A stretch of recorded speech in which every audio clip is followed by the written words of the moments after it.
Hello Pappu party. और क्या हालचाल। शुरू करते हैं आज का सेशन। पिछले सेशन के अंदर देखो मैंने आप लोगों को नॉर्मल रिएक्शन के बारे में कुछ चीजें बतानी शुरू कर दी थी और नॉर्मल रिएक्शन के बारे में हमने देख लिया था कि दो बॉडीज के बीच में नॉर्मल रिएक्शन आके लगेगा तो कब लगेगा, अगर लगेगा तो कब लगेगा, किन परिस्थितियों में लगेगा, किन कंडीशंस में लगेगा। और हमने सीखा था कि वो जो कंडीशन है नॉर्मल रिएक्शन की, जो वो कंडीशन है वो क्या है कि there should be a yes state of compression between the contact bodies, the contact surfaces. There should be a state of compression between the contact surfaces. सिर्फ कांटेक्ट में होना काफी yes काफी नहीं है। बेशक नॉर्मल रिएक्शन एक कांटेक्ट फोर्स है, लेकिन उसके लिए मात्र बॉडीज का कांटेक्ट में होना काफी नहीं है, वो ना काफी है। इट्स इनसफिशिएंट, ना काफी है। तो कांटेक्ट में होते हुए भी हमने देखा था कि नॉर्मल रिएक्शन नहीं लग रहा बॉडीज के बीच में। पिछले लेक्चर के अंदर आपने देखा, पिछले लेक्चर के अंदर आपने देखा है। जिन बच्चों ने वो सेशन अटेंड नहीं किया वो जाके अटेंड कर सकते हैं, देख सकते हैं एक बार लेक्चर को और फिर आके इस सेशन को देखें कि भाई सिर्फ कांटेक्ट में होना काफी नहीं है, उसके लिए कुछ विशेष बातें होनी चाहिए। उनके बीच में क्या होनी चाहिए? यस, उनके बीच में होना चाहिए स्टेट ऑफ कंप्रेशन। उनके बीच में होना चाहिए स्टेट ऑफ कंप्रेशन। ऑलराइट, तो कंडीशन की तो बात हमने कर ली थी, पिछले क्लास में कर लिया था कि दो बॉडीज के बीच में नॉर्मल रिएक्शन लगेगा तो कब लगेगा, देख लिया था। आज के सेशन में हम एक स्टेप आगे चल रहे हैं और देखेंगे कि नॉर्मल रिएक्शन लगेगा तो किधर लगेगा, उसकी डायरेक्शन क्या होगी,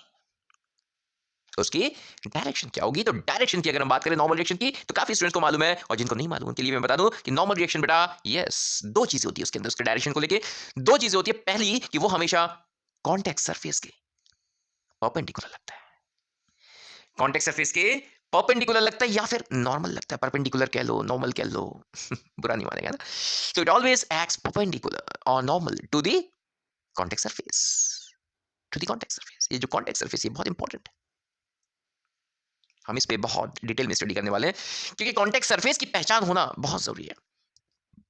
पता चला बच्चे को कॉन्टेक्ट सरफेस की पहचान ही नहीं है, आपको कॉन्टेक्ट सरफेस की पहचान ही नहीं तो कैसे नॉर्मल रिएक्शन सही दिशा में लगा पाओगे? और अगर नॉर्मल रिएक्शन सही दिशा में नहीं लगा पाए तो क्या उसे सही तरीके से अगर जरूरत पड़े तो रिजॉल्व कर पाओगे?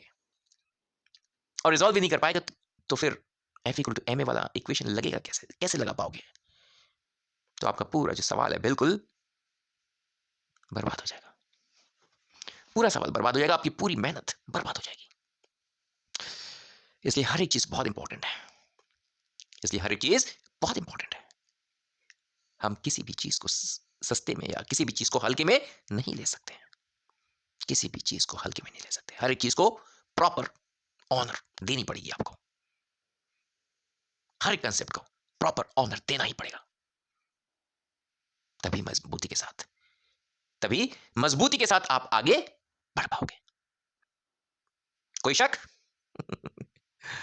ठीक है बेटा, तो बिल्कुल पैनी नजर रखते हुए बिल्कुल शिद्दत के साथ चीजों को हम सीखते जाएंगे। और अब हम बात कर रहे हैं डायरेक्शन की, तो डायरेक्शन को लेकर बेटा दो चीजें होती है, याद रखना दो चीजें होती है। एक, कोई पूछे तो बता देना, it always acts perpendicular to the contact surface या normal to the contact surface.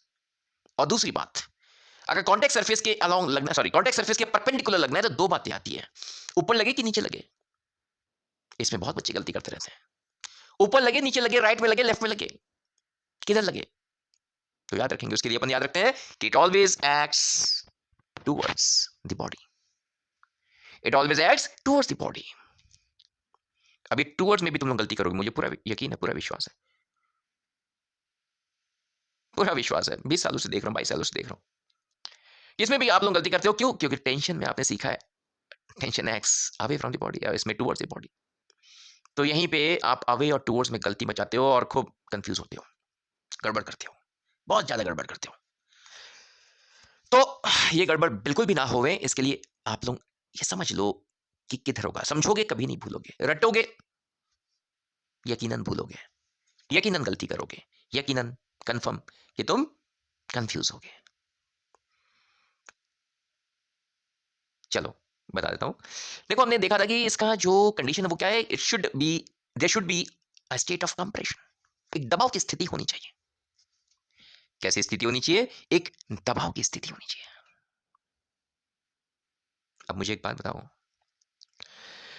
बात बताओ, अगर दबाव की स्थिति होनी चाहिए, अगर दबाव की स्थिति लानी पड़ेगी, तो फिर दबाव की स्थिति लाने के लिए क्या करोगे? बॉडी की तरफ फोर्स लगाओगे या बॉडी से दूर फोर्स लगाओगे? दबाव की स्थिति डेवलप करने के लिए बॉडी के तरफ फोर्स लगाओगे या बॉडी से दूर फोर्स लगाओगे? किधर लगाओगे? तरफ फोर्स लगाओगे। बॉडी के तरफ फोर्स लगाओगे तभी जाके उसके अंदर एक स्टेट ऑफ कंप्रेशन डेवलप होगा, तभी जाके नॉर्मल रिएक्शन लगेगा। तो इसे आपको हमेशा याद रह जाएगा कि नॉर्मल रिएक्शन अगर लगेगा टू ऑलवेज, अगर नॉर्मल रिएक्शन लगेगा तो ऑलवेज टुवर्ड्स द बॉडी लगेगा, ऑलवेज टुवर्ड्स द बॉडी लगेगा। ऑलराइट, तो ये दो चीजें याद रखेंगे। एक तो कि ये कॉन्टैक्ट सरफेस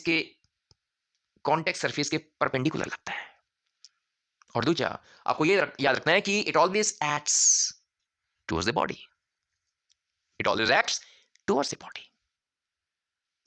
ठीक है? तो टुवर्ड्स द बॉडी वाली चीज तो अब आपको याद रह जाएगी, अब आप भूलोगे नहीं, क्योंकि आपने रटा नहीं, आपने समझा। किसी भी बॉडी के अंदर स्टेट ऑफ कंप्रेशन डेवलप करने के लिए उसके तरफ फोर्स लगाना पड़ेगा, दबाने के लिए उसके तरफ फोर्स लगाना पड़ेगा, दबाव की स्थिति लाने के लिए उसके तरफ फोर्स लगाना पड़ेगा, यानी नॉर्मल डायरेक्शन अगर लगेगा तो टुवर्ड्स द बॉडी लगेगा। तो इसमें अब आप कभी कंफ्यूज नहीं होगे, लाइफ में, जिंदगी में कभी कंफ्यूज नहीं होने वाले। लेकिन कॉन्टैक्ट सरफेस की पहचान अभी नहीं हुई, कॉन्टैक्ट सरफेस की जो पहचान है कॉन्टैक्ट सरफेस की वो अभी नहीं हुई, तो उसके लिए आपको अभी भी प्रैक्टिस की आवश्यकता है। तो चलो मैं आपको कुछ एग्जांपल्स की ओर ले चलता हूं। वो एग्जांपल सिखाएंगे आपको कि नॉर्मल रिएक्शन लगाना है तो किधर लगाना है, उसकी सही दिशा क्या होगी। अलग अलग सिचुएशंस जो आप सवालों के अंदर देखोगे, उन अलग अलग सिचुएशंस के अंदर नॉर्मल रिएक्शन लगेगा तो किधर लगेगा। ठीक है, चलो तो इसके लिए चलते हैं, नॉर्मल रिएक्शन के लिए कॉन्टैक्ट सरफेस की पहचान करने की तरफ बढ़ते हैं। कॉन्टैक्ट सरफेस, तो इसके लिए सपोज हम एक एग्जांपल लेते हैं जिसमें there is a simple case, there is a block over here, there is a block, और इस ब्लॉक पर नॉर्मल रिएक्शन हमें देखना है। बहुत सिंपल, सबसे सिंपल वाला केस देख रहे हैं बेटा। तो अगर कोई पूछे इस ब्लॉक पे नॉर्मल रिएक्शन सरफेस की वजह से, फ्लोर की वजह से किधर लगेगा, ऊपर या नीचे, तो जवाब होगा यस। काफी बच्चों को मालूम, इनफैक्ट सभी को शायद मालूम होगा ऊपर क्यों लगेगा। सही बात है, ऊपर क्यों लगना चाहिए, इसको जरा समझ लेते हैं, थोड़ा सा डिटेल में चलते हैं। देखो, मैं जान रहा हूं कि आप लोगों को ये केस मालूम है, फिर भी हम लोग इसी केस के थ्रू अपने कॉन्सेप्ट्स डेवलप करना शुरू करेंगे। ठीक, देखो अगर हम देखें क्या यहां पे नॉर्मल रिएक्शन लगेगा, तो उसके लिए देखना पड़ेगा कि क्या दबाव की स्थिति है। तो उसके लिए देखना पड़ेगा, घरेलू तरीका मैंने सिखाया था कि एक बॉडी को हटा के देख लो, किसी एक को हटा के देख लो, पता लग जाएगा। दूसरा अगर वैसे ही रह गया, इसका मतलब नॉर्मल नहीं लगेगा, कोई इंटरेक्शन नहीं था दोनों के बीच में।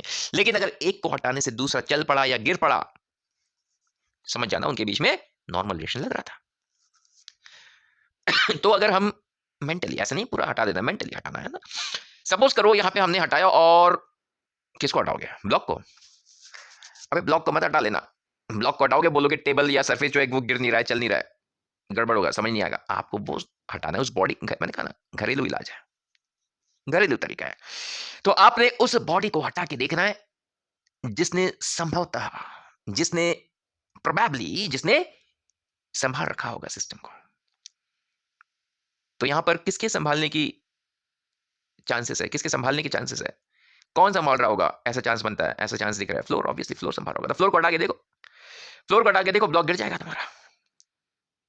यहां पे आपको ये बहुत सिंपल लग रहा है क्योंकि यहां पे तो क्लियर कट है, चेक करने की जरूरत नहीं, लेकिन यहीं से आपको अपने कॉन्सेप्ट्स डेवलप करने हैं बेटा, तभी जाके आगे जो क्रिटिकल और टिपिकल केस है उनके अंदर सही से लगा पाओगे। हमेशा कॉन्सेप्ट्स इजी जगहों से बनाओ और टफ जगहों पे उनको अप्लाई करो। तो अगर मैं यहाँ पे नीचे वाले सरफेस को हटा दूं तो यस ब्लॉक गिर पड़ेगा, और हम बोलेंगे कि भाई इसका मतलब सरफेस ने ब्लॉक को संभाल रखा था। इस सिचुएशन, जो सिचुएशन दिख रही है बोर्ड पे, इस सिचुएशन में वाकई सरफेस ने ब्लॉक को संभाल रखा, यानी कि there is an interaction force, there should be an interaction force between them.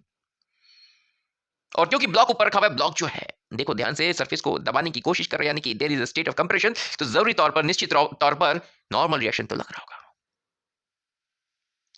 Normal reaction तो लग रहा होगा। तो अगर कोई पूछे किधर लग रहा होगा, तो सबसे पहले तो आपने कॉन्टेक्ट सरफेस देखना, और कॉन्टेक्ट सरफेस एकदम आसान, हॉरिजॉन्टल कॉन्टेक्ट सरफेस है, ठीक है, उसके परपेंडिकुलर में लगना है। अब भाई बात आती है कि ऊपर लगे नीचे लगे, दो ऑप्शन बनते हैं कॉन्टेक्ट सरफेस के परपेंडिकुलर में, तो दो ऑप्शन बनते हैं। तो आंसर होगा towards the body, towards the body. यानी अगर कोई पूछे ब्लॉक पे नॉर्मल रिएक्शन किधर, तो हम बताएंगे यस वर्टिकली अपवर्ड, कुछ इस तरीके से वर्टिकली अपवर्ड लगेगा नॉर्मल रिएक्शन। अब ये जो नॉर्मल रिएक्शन है, ये ब्लॉक पे किधर लग गया, चलो बाकी चीजें मैं आगे बता दूंगा, लेकिन हल्का सा भी डिस्कस कर ही देता हूँ, माहौल बन गया तो डिस्कस कर देता हूँ। देखो अगर कोई पूछे यहाँ पे नॉर्मल रिएक्शन ब्लॉक पे किधर, ऊपर कौन लगा रहा है, सरफेस, तो सरफेस पे भी एक नॉर्मल नीचे की ओर लगेगा टुवर्ड्स द बॉडी। यानी कि अगर कोई पूछे कि क्या नीचे कॉन्टेक्स्ट, नीचे जो फ्लोर है उस पे नॉर्मल रिएक्शन लग रहा है, यस लग रहा है। कौन लगा रहा है, ब्लॉक लगा रहा है, किधर लगा रहा है, towards the body, towards the body लगा रहा है। ये बिल्कुल वर्टिकल एरोज होंगे बेटा, थोड़े इंक्लाइन आपको दिख सकते हैं, these are all vertical arrows, ठीक है। तो अगर बात करी जाए ब्लॉक की, तो ब्लॉक पर नॉर्मल रिएक्शन लगेगा ऊपर, और फ्लोर पे जिसने ब्लॉक पे लगाया था उस पर वही नॉर्मल रिएक्शन घूम करके नीचे की ओर लगेगा, वर्टिकली डाउनवर्ड। अब यहां पे एक चीज देखने लायक है कि दोनों बॉडीज पे normal reaction towards the body लग रहा है। कैसे, जब आप ब्लॉक की बात करोगे तो which is the body under consideration, block, कौन सी बॉडी आपके फोकस में, ब्लॉक, तो टुवर्ड्स द ब्लॉक लग जाएगा नॉर्मल रिएक्शन, ऊपर क्यों लग गया, जो सरफेस है ऊपर क्यों लगा दिया। और जब सवाल उठेगा कि सरफेस जो फ्लोर है उस पर किधर लगेगा नॉर्मल रिएक्शन, तो अब की बार बॉडी कौन है, सरफेस, फ्लोर, बॉडी कौन है, फ्लोर, तो टुवर्ड्स द बॉडी अगर लगाओगे तो टुवर्ड्स द फ्लोर लगाना पड़ेगा, यानी कि नीचे लगाना पड़ेगा, ठीक है, सिंपल है, बहुत सिंपल केस था। ये केस में लेने भी वाला नहीं था, लेकिन चलो कुछ बच्चे बिल्कुल पहली बार नॉर्मल रिएक्शन सीख रहे होंगे, उनके लिए मैंने ये बता दिया, और जो बाकी बच्चे हैं उनके लिए भी काम आ जाएगा, बहुत काम आएगा, क्योंकि यहीं से कंसेप्ट तैयार होना शुरू होगा, पहली चीज। अब पहला एग्जाम्पल तो मैंने आपको बता दिया, अगला एग्जाम्पल, अगला एग्जाम्पल, सपोज कि हमारे पास एक स्टिक है, क्या है, स्टिक है, उस स्टिक को हमने कुछ इस तरीके से, जस्ट ए मिनट, वॉल और ये रहा फ्लोर, इनके बीच में हमने एक जो स्टिक है उसको खड़ा कर दिया, ये लो। अब यहां पे दो कांटेक्ट पॉइंट्स हमें नजर आ रही हैं, दो कांटेक्ट पॉइंट्स,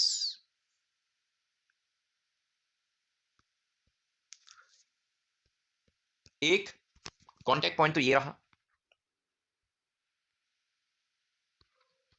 और दूसरा कांटेक्ट पॉइंट ये रहा। अब कोई पूछे कि क्या ए पॉइंट पे नॉर्मल रिएक्शन लग रहा है, बिल्कुल लग रहा है, क्योंकि फ्लोर नहीं होता तो गिर जाता, सिंपल, बिल्कुल लग रहा है।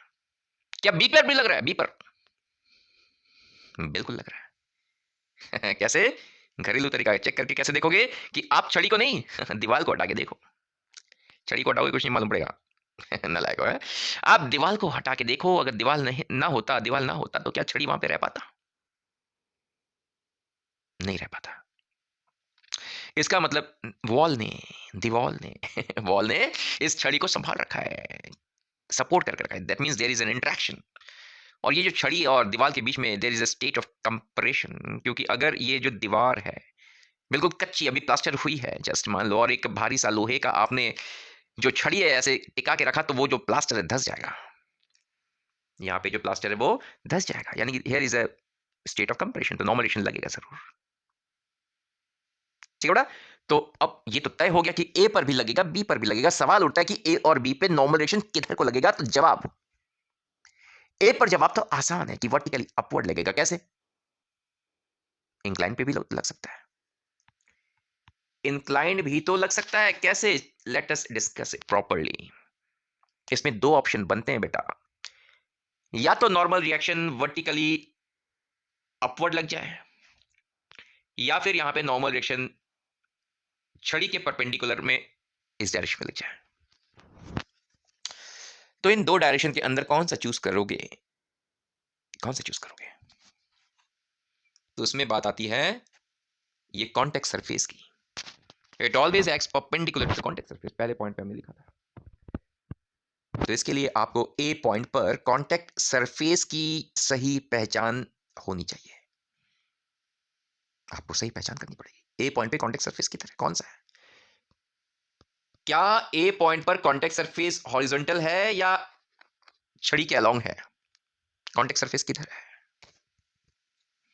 सवाल सवाल लाजमी है, ऑब्वियस सवाल है कि कॉन्टेक्ट सरफेस कौन सा है, हॉरिजॉन्टल माने कॉन्टेक्ट सरफेस या इंक्लाइंड माने? तो जवाब होगा कॉन्टेक्ट सरफेस, हॉरिजॉन्टल सरफेस।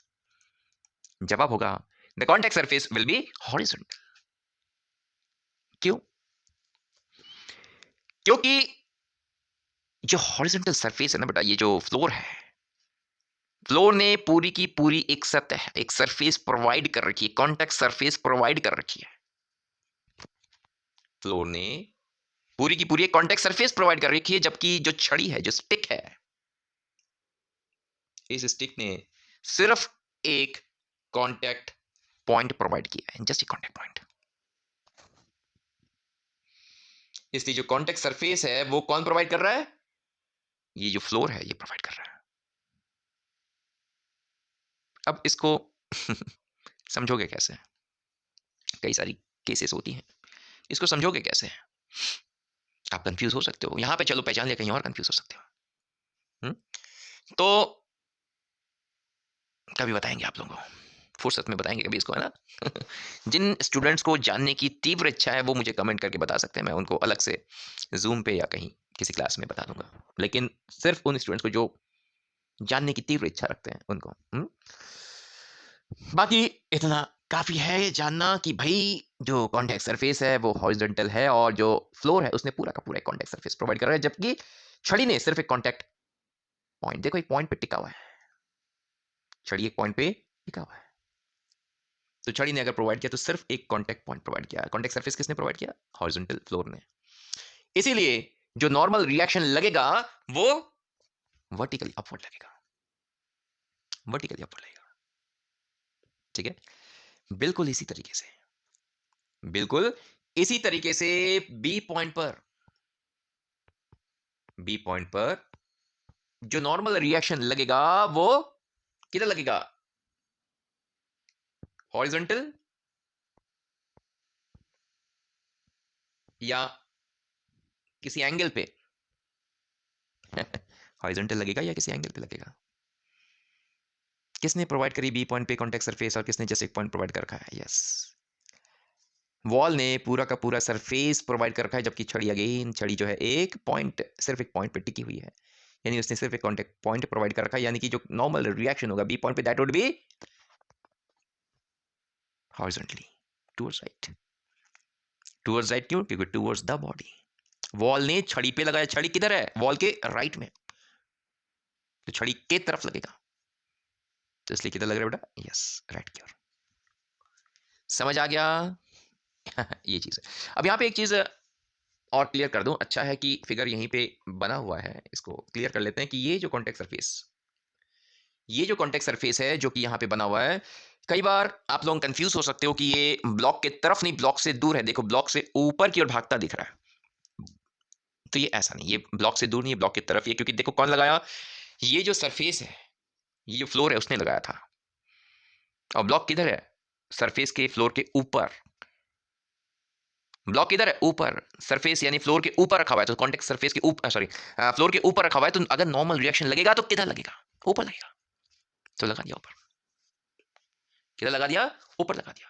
यानी कि कायदे से अगर हम देखें तो नॉर्मल रिएक्शन ब्लॉक पे कुछ इस तरीके से शो होना चाहिए, देखो ऐसे। लेकिन उसको आमतौर पर हम लोग कैसे बनाते हैं? इस तरीके से बनाते हैं। तो इसका मतलब ये नहीं कि टुवर्ड्स नहीं अवे है, ये अवे नहीं बेटा, ये टुवर्ड्स ही है, टुवर्ड्स द बॉडी। वो अलग बात है कि हमने एक्सटेंड कर दिया, उसको एरो को एक्सटेंड कर दिया, इसलिए वो ऊपर भागता नजर आ रहा है, लेकिन ये अवे फ्रॉम द बॉडी नहीं है बिल्कुल। ये चीज दिमाग में मत रखना, कंफ्यूजन हो जाएगा आपको, ठीक है। हमेशा जीवन भर के लिए, जिंदगी भर के लिए याद रखेंगे, normal reaction always acts towards the body, towards the body, क्योंकि स्टेट ऑफ कंप्रेशन डेवलप करना है स्टेट ऑफ कंप्रेशन डेवलप करना है, ठीक है।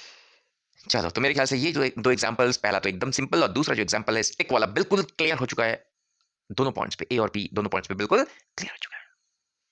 अगला एग्जांपल, अगला एग्जांपल लेते हैं। अच्छा, फिर से मैं रिपीट कर दूं, जिन बच्चों को जानने की तीव्र इच्छा है कि ए पॉइंट पे बी पॉइंट पे, नीचे वाले एग्जांपल पे ए पॉइंट पे बी पॉइंट पे कॉन्टेक्स्ट सरफेस एग्जैक्टली कैसे पकड़ना है, अगर कंफ्यूजन हो रहा है कभी तो कैसे पकड़ना है, अगर वो सीखना है तो कमेंट करके या मेरे से कांटेक्ट कर सकते हैं इंस्टा वगैरह पे, मैं उनको अलग से, बेशक अलग से एक सेशन में मैं उनको बता दूंगा, ठीक है। अगले सवाल की तरफ बढ़ते हैं। अगला सवाल बेटा, अगर मान लो कि यही छड़ी, इसी छड़ी को हमने किसी स्टेयर केस के समान एक स्ट्रक्चर बना हुआ है वहां पे रख दिया, देखो कैसे मैं बना के बता रहा हूं ना।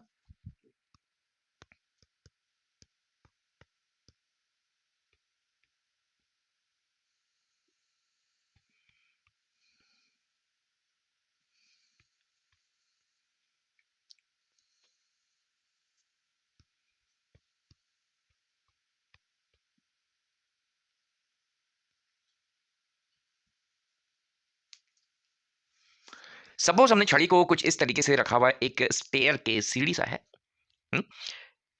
उसके ऊपर हमने इसको रख रखा है, कुछ ये जो स्ट्रक्चर है कुछ इस तरीके से है, ये फिक्स सरफेस है, और जो ऑरेंज वाला मैंने बना रखा है ये स्टिक है। इस स्टिक को हमने ऐसे रखा हुआ है, तो अगेन यहाँ पे दो कॉन्टेक्ट पॉइंट्स हमें नजर आ रही हैं, दो कॉन्टेक्ट पॉइंट्स, एक ए और एक बी। बताओ कि ए पर और बी पर नॉर्मल रिएक्शन किधर को लगेगा। ए पर तो चलो मैं बता देता हूँ वर्टिकली अपवर्ड, ठीक है ए पर मैंने बता दिया वर्टिकली अपवर्ड, अब बी पर आप लोग बताओ, बी पर आप लोग बताओ। ए पर बेटा ये रहा नॉर्मल रिएक्शन, बट बिल्कुल पिछले केस के समान। बी पॉइंट पे नॉर्मल रिएक्शन किधर लग सकता है। कॉन्टेक्ट सरफेस बी पॉइंट पर तीन हो सकते हैं, या तो वो हॉरिजॉन्टल हो जाए, या वर्टिकल, या तो वो इसके करस्पॉन्डिंग हॉरिजॉन्टल हो जाए, या इसके करस्पॉन्डिंग कॉन्टेक्ट सरफेस वर्टिकल हो जाए, या फिर इसके करस्पॉन्डिंग इंक्लाइंड हो। तीन ऑप्शन, तीन ऑप्शन है हमारे पास। तो सोच के बताओ कि नॉर्मल रिएक्शन किधर लगेगा, कॉन्टेक्ट सरफेस, सही कॉन्टेक्ट सरफेस कौन सा होगा, हॉरिजॉन्टल, वर्टिकल, या इंक्लाइन, किसे माना जाए, किसे माना जाए बिल्कुल बिल्कुल बिल्कुल बिल्कुल। कोई बच्चे वर्टिकल कह रहे होंगे, कुछ हॉरिजॉन्टल भी कह सकते हैं, और मुझे पूरी आशा है कि काफी बच्चे इंक्लाइंड बोल रहे होंगे अब तक, सही निर्णय ले पा रहे होंगे। क्योंकि देखो बड़े ध्यान से देखो बेटा, यहां पे पूरी कहानी बदलती नजर आ रही है, क्योंकि यहां पे बी पॉइंट पर जो सरफेस है, नीचे का जो फ्लोर है कह लो, हॉरिजॉन्टल और वर्टिकल वाला जो हिस्सा है, ये दोनों क्या कर रहे हैं, सिर्फ एक यहां पे कांटेक्ट पॉइंट दे रहे हैं, जस्ट एक कांटेक्ट पॉइंट।